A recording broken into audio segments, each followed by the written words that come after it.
जागू हे मिथिला, जागू जागू हे मिथिला, एतय अब त्रास भेटैया। जागू जागू हे मिथिला, एतय अब त्रास भेटैया। हमरे उत्पत्ति हमरे पालल, हमरे सब रंग, करय कुटिल अपने ही जे बनिक, सदिखन अश्रु भरैया। जागू जागू हे मिथिला, एतय अब त्रास भेटैया। स्वयं सँ बहुत हम जतन जे केलहुँ, रहैत दिन ने शीश झुकेलहुँ। स्वयं सँ बहुत हम जतन जे केलहुँ, रहैत दिन ने शीश झुकेलहुँ।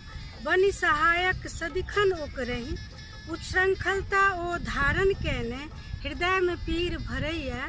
जागू जागू हे मिथिला, एतय अब त्रास भेटैया। अपने के अपन के आन ने मन में आस रहल अब, के अपन के आन ने मन में आस रहल अब। अच्छ विद्या गुण संग भेटत सम्मान, ने विश्वास रहल अब। अच्छ संसार अन्हार, अच्छ संसार अन्हार, करू उद्धार जे आवे। शक्ति सत्ता के दौर में, घृणा के आग जरैया।